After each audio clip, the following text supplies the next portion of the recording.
चीन के एक हिस्से में एक बहुत बड़ा मठ था जहां लगभग 500 भिक्षु रहते थे।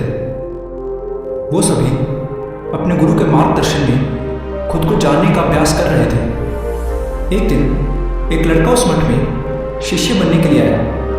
उसने मास्टर से कहा, मास्टर, मैं खुद को जानना चाहता हूँ। मैं सच की तलाश कर रहा हूँ। मैं पता लगाना चाहता हूँ कि सच क्या है।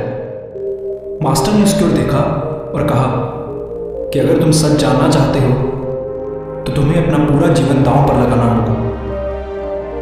सच को जानने में तुम्हारा पूरा जीवन लग सकता है और फिर भी इस बात की कोई गारंटी नहीं है कि इस जीवन काल में तुम्हें सच का पता लगेगा या नहीं। क्या तुम इसके लिए तैयार हो? शिष्य ने कहा, मास्टर, मैं यहाँ पीछे मुड़ने के लिए नहीं आया हूँ। मैं इसके लिए तैयार हूँ। गुरु ने कहा, अगर ऐसा है तो एक काम करो। इस मठ में 500 भिक्षु हैं। तुम उनके लिए चावल कूटने का काम करो। बस सुबह से शाम तक चावल को कूटते रहो। जब तुम थक जाओ तो सोने चले जाओ और फिर अगली सुबह उठकर चावल कूटना शुरू कर दो। इसके अलावा कुछ और मत करना। किसी और चीज़ के बारे में मत सोचना। बस इस रास्ते पर चलते रहना और दोबारा मेरे पास मत आना।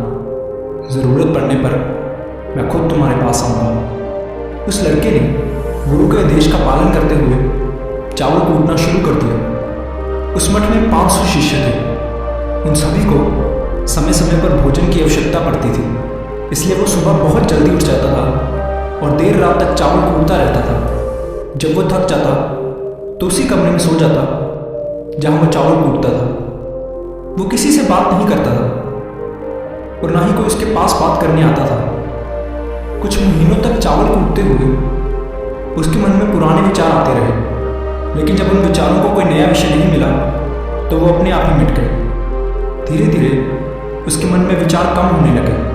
कुछ सालों के बाद तो वो अपना नाम तक भूल गया। वो हमेशा चुप रहता और विचारहीन अवस्था में बस चावल कूटता रहता। उसने ना तो कभी ध्यान किया था और ना ही कभी कोई शास्त्र पढ़ा था। मठ के बाकी शिष्य उसे मूर्ख समझते थे। ऐसा करते हुए 12 साल बीत गए। 12 साल बाद एक दिन मास्टर ने घोषणा की कि अब मेरा आखिरी समय आ रहा है और मुझे अपना उत्तराधिकारी चुनना है जो मेरे बाद इस मठ का मुखिया होगा। इसलिए मेरा कोई भी शिष्य जिसे लगता है कि उसे आत्म साक्षात्कार हो गया है और उसने खुद को जान लिया है, वो रात को मेरे दरवाजे के पास आकर इस दीवार पर कुछ पंक्तियां लिखे जिसमें उसकी ज़िंदगी का सारा अनुभव समाया हो। कई शिष्यों ने ऐसा करने के बारे में सोचा। मठ के प्रमुख शिष्यों में से एक ने वहाँ जाकर कुछ पंक्तियां लिखी। उसे बौद्ध धर्म ग्रंथों का बहुत ज्ञान था। सभी शिष्यों को लगता था कि वो इस मठ का उत्तराधिकारी बन सकता है। उसने लिखा था कि मन एक दर्पण की तरह है जिस पर विचारों और इच्छाओं की धूल जमा हो जाती है। इस धूल को हटाने के लिए ही ध्यान है। जिसकी धूल हट जाती है और मन का दर्पण साफ हो जाता है, वो मोक्ष को प्राप्त कर लेता है। अगली सुबह जब मास्टर उठे और उन्होंने पंक्तियों को देखा तो उन्हें बहुत गुस्सा आया और उन्होंने कहा कि किस बेवकूफ़ ने ये सब कचरा मेरी दीवार पर लिखा है। वो शिष्य जिसने ये लिखा था वो चुप रहा। हालांकि उसने जो पंक्तियां लिखी थी वो ज्ञान से भरी थी, लेकिन ये सब किताबी ज्ञान था। वो शिष्य बहुत चालाक था। उसने पंक्तियां लिखी लेकिन नीचे अपने हस्ताक्षर नहीं किए, क्योंकि वो स्वयं इसके बारे में निश्चित नहीं था कि ये सही है या नहीं। क्योंकि उसे आत्म साक्षात्कार नहीं हुआ था, गुरु ने इन पंक्तियों को पूरी तरह से खारिज कर दिया। ये देखकर सभी हैरान रह गए। ये घटना पूरे मठ में चर्चा का विषय बन गई। इस विषय पर बात करते हुए 2 शिष्य उस शिष्य के पास से गुजरे जो 12 साल पहले यहाँ आया था और दिन रात बस चावल कूटता रहता था। दोनों की चर्चा सुनकर वो धीरे से हंस पड़ा। दोनों शिष्यों ने उससे पूछा कि तुम क्यों हंस रहे हो? उन दोनों की नज़र में ये चावल कूटने वाला बहुत ही तुच्छ भिक्षु था। किसी ने भी उसे ना तो कभी ध्यान करते देखा था और ना ही कभी कोई शास्त्र पढ़ते।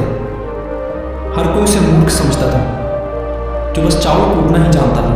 उस मठ में बहुत बड़े बड़े विद्वान थे, लेकिन उस चावल कूटने वाले को किसी से कोई मतलब नहीं था, इसलिए वो दोनों शिष्य उसे मुस्कुराता हुआ देखकर चकित रह गए। उन्होंने फिर उससे पूछा कि तुम क्यों हंसे? उसने जवाब दिया, मैं इसलिए हंसा क्योंकि मास्टर सही बोल रहे हैं, ये सभी पंक्तियां कचरा हैं, इन पंक्तियों का कोई मूल्य नहीं है। वो दोनों शिष्य चौंक गए। उन्होंने उससे पूछा कि क्या तुम कुछ ऐसी पंक्तियां लिख सकते हो जो इससे बेहतर हो? चावल पीसने वाले ने जवाब दिया, नहीं, क्योंकि मैं अनपढ़ हूँ, लेकिन हाँ, मैं कुछ पंक्तियां कह सकता हूँ, और अगर तुम उन पंक्तियों को लिख सकते हो तो मैं तुम्हारे साथ जाने के लिए तैयार हूँ। उन दोनों शिष्यों ने कहा, ठीक है। वो मास्टर के कमरे के पास गए और चावल कूटने वाले ने कुछ पंक्तियां बोली और दूसरे शिष्य ने उसे दीवार पर लिख दिया और उन पंक्तियों के नीचे लिख दिया, चावल कूटने वाला। उन्हें लगा कि मास्टर इस पर भी गुस्सा करेंगे। जो पंक्तियां उसने लिखने के लिए कहा था वो बहुत अद्भुत थी, और वो पंक्तियां थी, मन तो बस एक भ्रम है, ना तो मन है और ना ही मन का कोई दर्पण है, और जब मन ही नहीं है तो धूल कहाँ ठहरेगी। जो ये जानता है वो सच को जान गया है। जब गुरु ने इन पंक्तियों को देखा तो वो आधी रात को उठे और उस चावल कूटने वाले के पास गए। वो सो रहा था।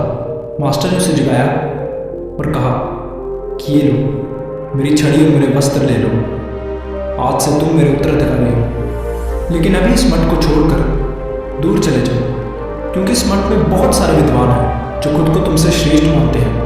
वो तुम्हें मार देंगे, क्योंकि वो इस बात को बर्दाश्त नहीं कर सकते कि एक साधारण सा चावल कूटने वाला उनसे ज़्यादा विद्वान निकला। तुम्हें वो सारा ज्ञान हो गया है जो मुझे है, और तुम्हें ये केवल चावल कूटते कूटते हुआ है। और मुझे पता है कि तुम जहाँ भी जाओगे लोग तुम्हारे पास आने लगेंगे, क्योंकि जब कोई फूल खिलता है तो उसकी महक हर तरफ फैलने लगती है। उसने अपने गुरु के पैर छुए और रात को ही वहाँ से चला गया। अगर हम अपनी ज़िंदगी में देखें तो पाएंगे कि बहुत से लोग सोचते हैं कि ध्यान केवल एक जगह बैठकर आंखें बंद कर ही किया जा सकता है, लेकिन हकीकत में ऐसा नहीं है। ध्यान तो चलते चलते भी किया जा सकता है, या अपना कुछ काम करते हुए भी ध्यान किया जा सकता है। असल में ध्यान का मतलब ये है कि आप जो भी काम कर रहे हैं उसे इतनी शिद्दत से करें कि आपको अपने शरीर का ख्याल भी ना रहे। बिल्कुल उस चावल पीसने वाले की तरह, जो चावल कूटने में इतना मगन हो गया कि उसे खुद का कुछ ख्याल ही नहीं रहा। चावल कूटते हुए ही उसने आत्म साक्षात्कार प्राप्त कर लिया। इसी तरह ज़ेन का अर्थ है हर समय वर्तमान में रहना और कुछ नहीं सोचना, क्योंकि मन तब तक ही है जब तक विचार है। जब विचार नहीं रहेंगे तो मन भी गायब हो जाएगा, और जब मन ही नहीं रहेगा तभी केवल तुम अपने आप को अच्छे से जान पाओगे। असल में हमें अपने वास्तविक स्वरूप को जानने के लिए कोई अन्य साधना करने की आवश्यकता नहीं है। हम जो कुछ भी कर रहे हैं बस उसमें हमें पूरी तरह से खो जाने की ज़रूरत है। अपने काम में इस कदर लीन हो जाओ कि आपका काम ही ध्यान बन जाए। धन्यवाद।